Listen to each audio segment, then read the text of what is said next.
Christian Horner and T0to Wolff are longtime rivals in F1, but the pair are both in agreement over one contentious topic.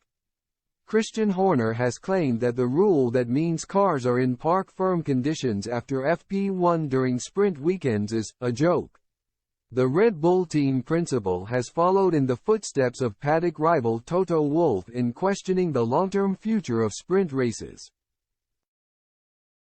Questions were raised about the long-term viability of the sprint race experiment, at least in its current guise, after 4 cars were forced to start from the pit lane for the Grand Prix in Austin last time out.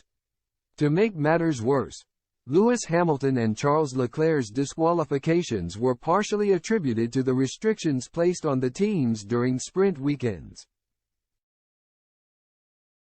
Both Mercedes and Ferrari explained that more practice sessions would have likely prevented the setup mishaps that led to their technical breaches. Discussing the talking points from sprint weekends in Qatar and Texas, Horner said, "For me, Parc Fermé is a bit of a joke. You have one session to set your car up, and then the engineers may as well go home at that point," he told the media in Mexico. So, that needs looking at, and that I'm sure was a contributing factor to the ride height issues of the teams that fell foul of the regulations.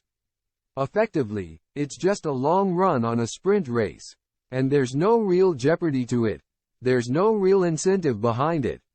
Horner also called on F1 to gauge fan opinion on sprint races, adding, "I think it'd be interesting to look at the data at the end of the year of how popular the sprint race has been, because, at the end of the day, it's all about the fans. The reason we do sprint races is to try and provide more entertainment, to create a more attractive event. We have to be honest with ourselves at the end of the year when we've got all the samples of the sprint races and say, okay, what can we do better? What can be learned? And how can we improve the spectacle?" These frustrations are matched by Mercedes boss Wolff, who has advocated for scrapping the sprint race experiment altogether ahead of the 2024 season. As things stand, next season's calendar will contain another 6 sprint weekends. Speaking to Sky Sports F1 about his complaints, the Austrian stated, "I'm more conservative. I don't like the sprint weekends. I think it's a weird schedule. You're taking a lot of suspense away from the Sunday. You see how the ranking is going to fall into place. I'd rather not have them overall."